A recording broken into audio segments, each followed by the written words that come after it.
Hello everyone, I'm Natalia Bilbao, and here's what's happening in LA this week. How can we keep children safe online? The Los Angeles Police Department led a multi-agency task force entrusted with that job. Operation Online Guardian found serious criminal activity taking place and had success in tracking down those preying on children online. I'd like to first acknowledge the partnership here in Southern California that has led to the success of this task force that we've run throughout the month of August. The mission of the ICAC Task Force program is to assist local, state, and federal law enforcement agencies with investigating internet-related crimes against our youth. We have officers, detectives, investigators, cycling in and out of the task force throughout all of our allied agencies in the Southern California region, operating as one unit, networking, working very closely together to identify, track, investigate, and eventually prosecute all of this activity that goes on online. The operation ran from August 12th to August 23rd. It resulted in 205 arrests for a litany of crimes against children, some of them very, very serious, to include holding a child against their will while sexually exploiting them, all the way down to individuals that went to court on previous charges of child sexual exploitation, and then they violated those terms. So we took them back into custody and returned them to prison. The purpose of the task force is to really go after folks that are using the internet to prey on our children. And the internet's an important part of our daily lives, certainly for our youth. And unfortunately, we've got child offenders, sex offenders in our community that are utilizing the internet as a way to exploit our children, to manipulate them, and to put them in harm's way. So the task force is really focused on going after those folks, again, to make it a safer environment, including online, for our children. The internet can be a dangerous neighborhood, and what we're trying to tell our parents and guardians is they need to monitor their children's behavior. They really need to know what the children are doing online at all times. It's great that we have this new communication and learning medium, and we encourage parents to utilize it as a tool in education, but it's a dangerous area, and it's an area where parents have to provide oversight. We believe this to be incredibly important work. Number one, fighting crime in our communities is what we do. It's important to us. But I would say at the top of that list is protecting our children, right? And certainly as a parent, and as parents, we can get behind that. So again, we're gonna work collaboratively with our agencies across the region to really try to do everything we can to impact this crime. And again, we are here to partner with our community. And we're only gonna be as effective as our community wants to partner with us. We need your help. So be a resource to us, we're a resource to you, and I think together we can make the internet a safer place and just really make our communities a safer place. And one of the most important things is we operate in the background. A lot of our investigators work in an undercover capacity, but we're constantly doing this type of work, and it's vital because quite often there aren't other people watching out for our youth, and they don't know any better. They're young, they're developing, they don't know about these dangers, so we provide not only those safeguards and the information, but the effective criminal prosecution and investigative tools to make sure that adults aren't out there exploiting the children. That's the most important thing that we do.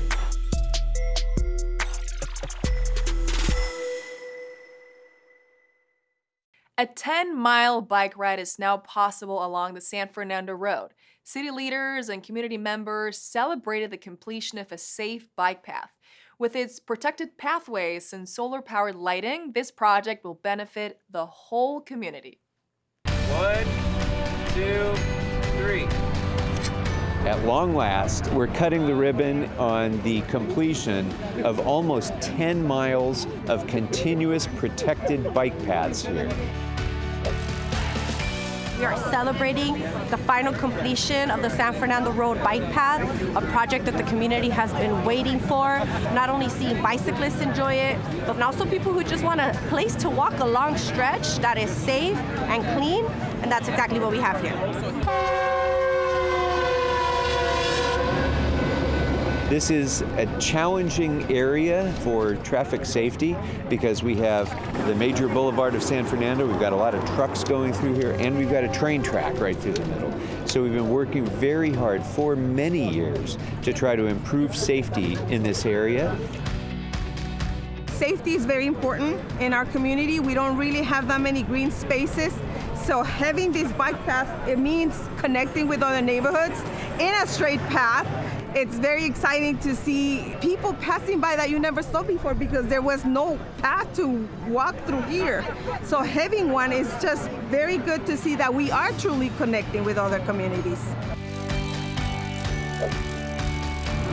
One of the beautiful things about this bike path is that it also has pedestrian streetlights that are solar powered, and it also has a lot of beautiful California native plants and trees that when they grow are going to provide a lot of tree canopy that this community also really needed. It was a long wait. The pandemic hit. There were not many workers because everything had to stop. So the community was anxious to get this done. And so we're very happy it has finally been completed. If you see potential anywhere in your community on something that could be built or improved, let us know. Because the first step is talking about it and developing the vision. And the best visions come from the community.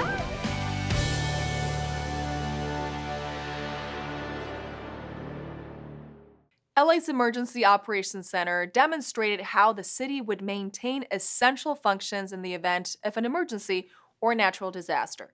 If or when that happens, the city is ready and the Operations Center is at the heart of the response and recovery.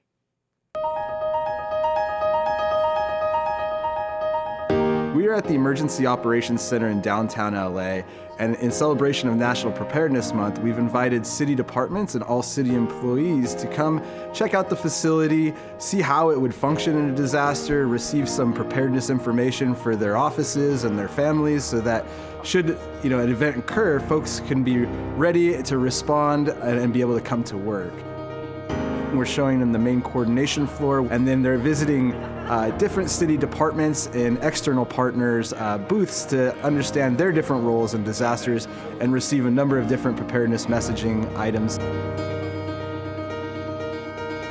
When someone comes to our booth, what they're going to learn is how do we deal with communications when all your cell phones are gone, all the landlines are gone, and we still need to be able to communicate out to the people that are in the field and help them put us back together. The other sites that are here, they do like the sanitary and the electrical and the gas folks, so that you get an idea of what is our level of preparation, what are the things that you need to think about. Our members are the best people to show you what we do, which is disaster preparedness. Preparing yourself, your immediate family, and working with your community. The Joint Information Center is a critical part of the Emergency Operations Center when it goes into a disaster mode. You would see people from fire, police, emergency management. Depending on the nature of the disaster, it could be people from housing, Department of Transportation, recreation parks. This is where the messaging goes out. Visit readyla.org, where we have a number of different resources and you can get connected to partner resources as well.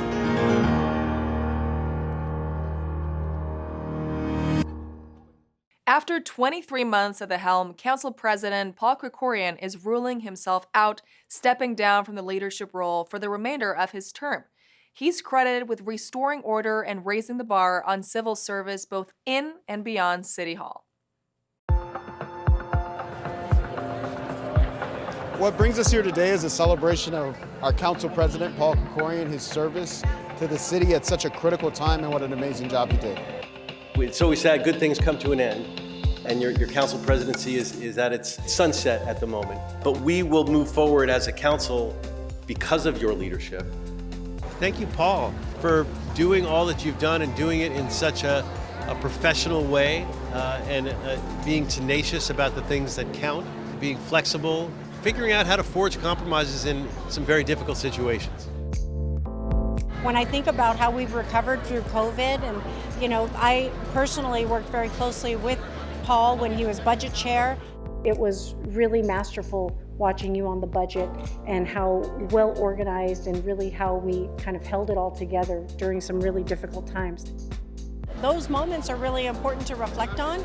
They're important lessons so that we can continue to grow and have a stronger city going forward. Even though he may not have worked with us up at the state legislature or for years as a staff member for another official, he never made us feel unwelcome. He never made us feel like outsiders. and he really lifted us up as leaders within the building and in our own districts. You carried yourself in a very dignified way, very stately way. Someone that I could look to sort of as a father figure in this space. He has a lot of decorum. He's a very dignified person. Carries himself very in a very professional way.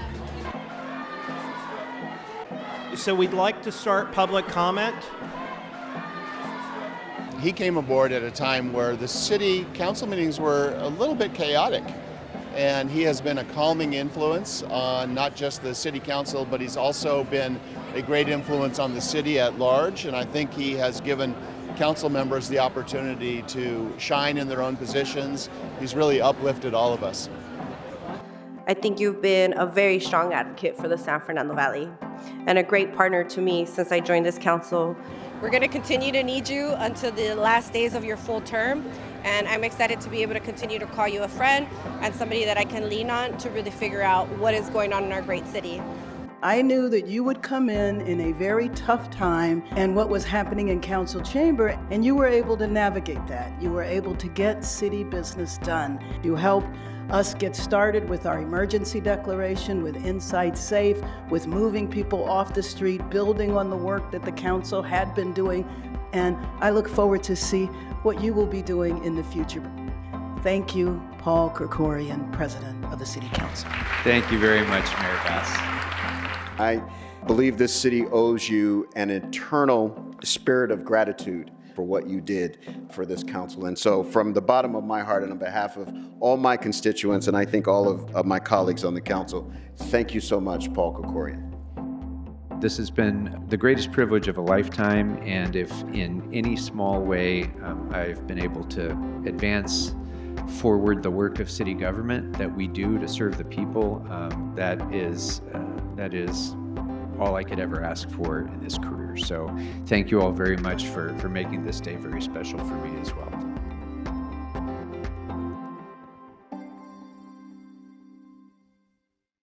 New opportunities for young people in the city, a community police academy course in the San Fernando Valley, and LA Sanitation is hosting its Condiments and Utensils Drive. These stories up next on CityBeat.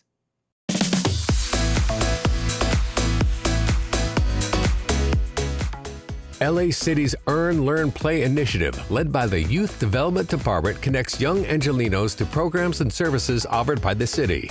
To earn, youth can explore paid internships and careers, gain job skills, and receive coaching to land quality jobs.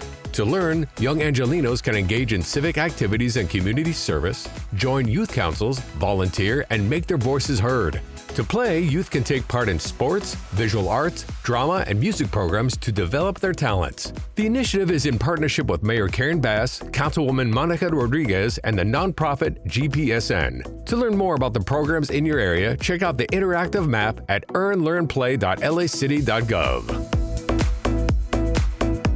The Los Angeles Police Department, LAPD, Operations Valley Bureau is now accepting applications for its next Community Police Academy. The Community Police Academy is a 5-week introduction to the workings of LA's police department and law enforcement. Academy students learn about police operations such as special weapons and tactics, the role of homicide detectives, and combating hate crimes. Students for this academy should be living or working in the San Fernando Valley area, be over 18, and not have any convictions for serious crimes. For more information, email ovbcomm@lapd.online. LA Sanitation and Environment's City Facilities Recycling Program, CFRP, is hosting its annual Condiment and Utensils Drive. The CFRP is collecting sealed, unused utensil and condiment packets through November 1st. Check your cupboards, drawers, and break rooms for these packets that typically accompany takeout and delivery meals and often go unused. Help keep these packets out of the landfill by donating them at 6 public locations, open Monday through Friday from 9 a.m. to 4 p.m. The donated items are provided to the Los Angeles Mission and St. Francis Center. For further information on donation drives, see the Education tab at lacitysan.org.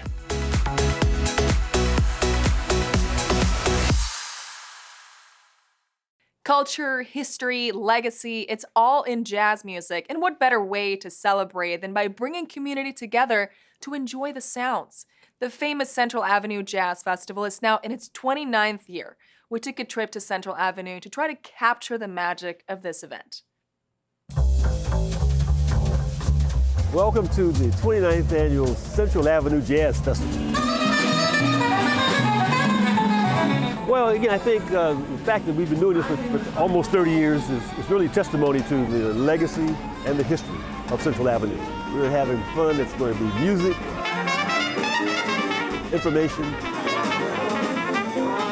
and all kinds of food. This festival is famous. It's been around for a long time, so when you come and you see people enjoying themselves, it just puts a smile on your face. In general, it's just a very friendly place to be, a very happy place to be, and so far we've been having a wonderful day. I love this place because everybody's here to have a good time and appreciate the culture. So we'll have musicians here, experienced musicians, we'll have new musicians, we have student musicians. We have a variety of folks who are not just playing, but appreciating the sound of jazz.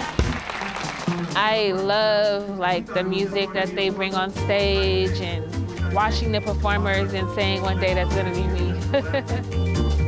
The festival is so important to Los Angeles because it reflects our community, the diversity that we have, and just why the city is one of the best cities in the world. Our mayor, Karen Bass. I love the fact that the councilman has made sure that we continue the legacy. So when the world comes to Los Angeles during the Olympics, I think we should have jazz on Central Avenue. It's a lot of fun, but overall it's all about the people and the music, so it's a lot of fun. It's a great day. There are a lot of people out here and it's awesome, and I think they should continue to do this. It's an honor to be able to come out and celebrate music, culture with the community, to be part of the Central Avenue Jazz Festival now in its 29th year. It's great. Community and collaboration brought everyone to MacArthur Park for Fall Friday nights. The event was part resource fair, part support for the community, and all about the real MacArthur Park.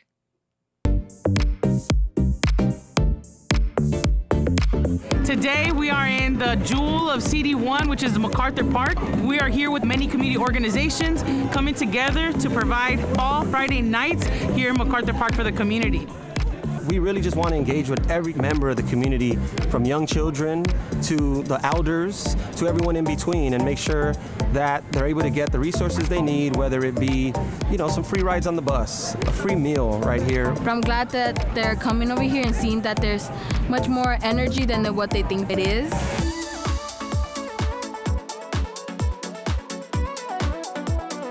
So MacArthur Park is not only the densest neighborhood in the entire city, it's also a neighborhood that has a bad rap. People talk about it being a scary place, but when you come out here, you see the real MacArthur Park. People being able to get community back, you have people that are working really hard and they deserve a break. And so my reward comes from just seeing the kids running around, seeing the abuelitas sit and enjoy, and being able to see the parents just let their hair down and enjoy an afternoon and evening in their own neighborhood. In this area, it's densely populated with apartment buildings. So that means people don't have front yards, they don't have backyards, they don't have a choice on where they go and be in community. This shows exactly what it means to be in collaboration, what MacArthur Park actually looks like, and what we need to be elevating about this neighborhood. Yes, it's open for all the community because we're not supposed to have races in LA. We're supposed to be a good community. Together, we work together and we grow together. The message I have for people who are hesitant to come out is, one, come and enjoy the resources, come and enjoy the green space, but also community keeps community safe. And so the more community members we have in this space, the more public safety there is, the more community and collaboration there is. And that's what people need to know. Don't be afraid, come out and build community. Community keeps community safe, as Councilmember Eunices Hernandez said. Whether you consider them birds of prey or scary scavengers, there's no doubt that vultures have a bad rep. LA Zoo took on some of the misinformation around these incredible birds and helped to celebrate International Vulture Awareness Day. But you have to inspire people. You have to change their hearts and minds through the information that you give them. We're here at the Los Angeles Zoo celebrating International Vulture Awareness Day, or IVAD, which is a celebration of all things vultures and the conservation work that goes into saving these incredibly important species around the world from extinction. A lot of people don't even understand that condors, like California condors, are vultures. They're New World vultures, and it's a species that is really a conservation success story globally. They actually went extinct in the wild. There were only 22 individuals left in total in the world. They caught all those individuals, brought them to zoos like LA Zoo, San Diego Zoo, bred them, released them back into the wild, and now we have more than 500 condors alive in the world, with about half free flying in the wild.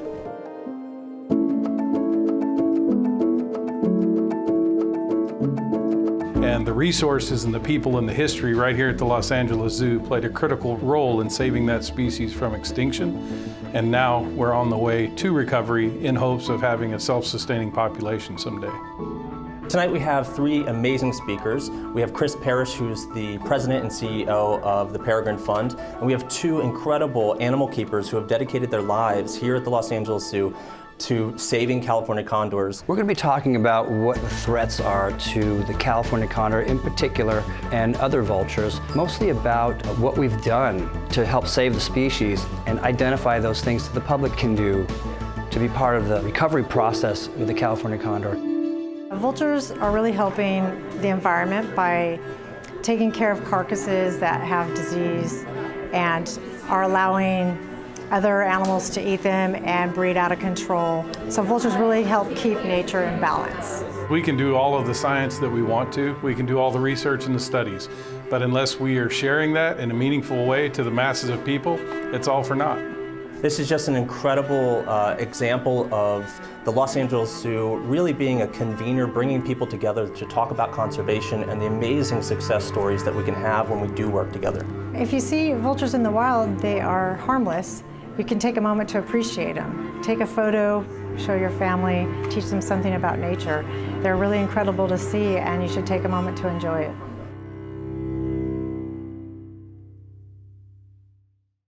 We're celebrating Latino Heritage Month in LA style. It's all in this week's feature story. The City of LA's Department of Cultural Affairs launched a calendar of events to honor Latino cultures and artistic contributions. Let the celebrations begin. Angelinos, ándale!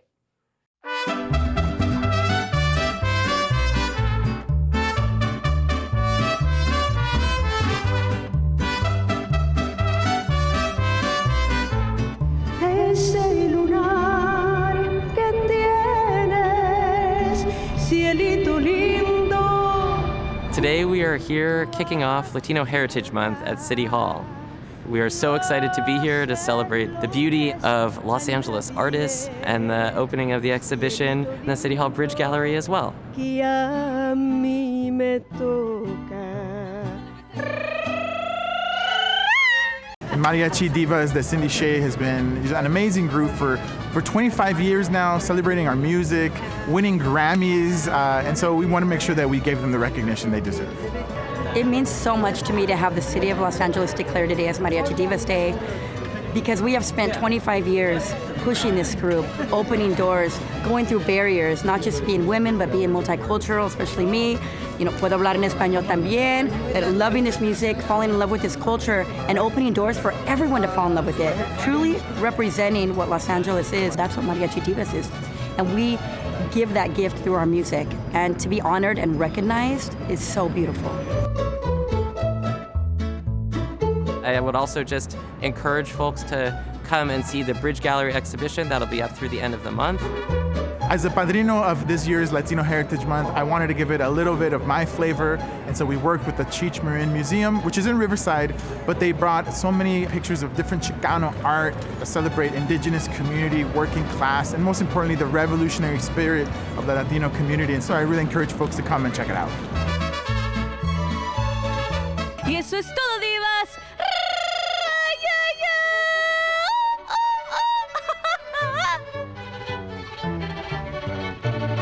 The Heritage Calendar and Cultural Guide provides a listing of events, of community gatherings, of art exhibitions throughout the city in honor of Latino Heritage Month. It also includes beautiful literature and poetry that is just really, really exciting to be able to share the beautiful artistry that we have here in Los Angeles. If you don't have a hard copy of our cultural guide, you can also find it online on our website, culturala.org. Everything that I create, there's a story in it. So it is one of those things that I'm happy to share my story, and I'm excited people are going to look at that. I'm hoping that it'll inspire other, creative Latinas, hopefully, to also just pursue this dream or goal. Latino Heritage Month is not just about celebrating Mexican Independence Day, but whether that's being Afro-Latino, like many Latin American countries, or folks that are from Central America, but we want to celebrate all cultures that are part of the Latino experience. We know the city of Los Angeles is a melting pot with every single one of those folks represented, so we want to uplift every single one of them.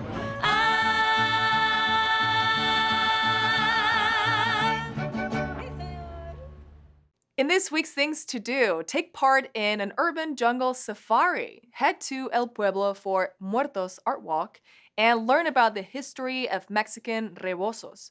All this up next on Things to Do.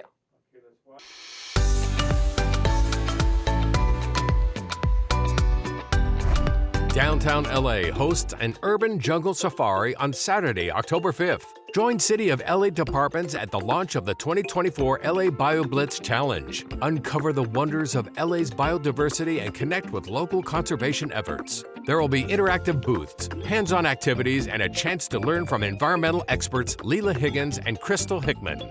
Contribute to protecting the city's vibrant ecosystems at the Central Library's Mark Taper Auditorium. The Urban Jungle Safari LA BioBlitz Challenge begins on Saturday, October 5th at 1 p.m. For more information, visit lapl.org/events. Celebrate Latino heritage and cultural expression at the annual Muertos Art Walk on October 5th. Join El Pueblo Historical Monument and the Olvera Street Merchants Association for this 9th showcase of creativity. Enjoy the work of 35 local artists and craftspeople exhibiting and selling their creations, as well as paintings and artwork. There will be jewelry, accessories, clothing, and more. This day-long family-friendly celebration also features live music and entertainment, as well as food for sale. Join in the fun at El Pueblo, the birthplace of Los Angeles, and support Muertos Art Walk on Saturday, October 5th from 10 a.m. to 7 p.m. For more information, visit olveraevents.com/Muertos Art Walk. Join LA's public library at the Mar Vista branch to learn all about the history of Mexican rebozos. It might look like a cross between a scarf and a shawl, but the rebozo is a multi-use garment. It's also an important cultural and functional item for women, both in Mexico and around the world. Explore the history of the garment at this colorful presentation, which includes an exhibit of rare and beautiful rebozos.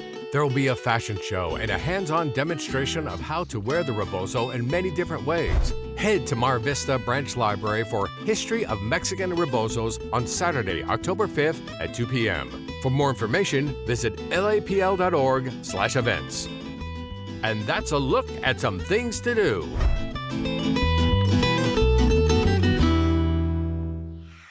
And that's all for this week. I'm Natalia Bilbao, and from all of us here at LA This Week, thank you so much for joining us. Remember that you can watch us online anytime at lacityview.org, and we're also on Instagram, Facebook, X, and YouTube. See you next time for more LA This Week.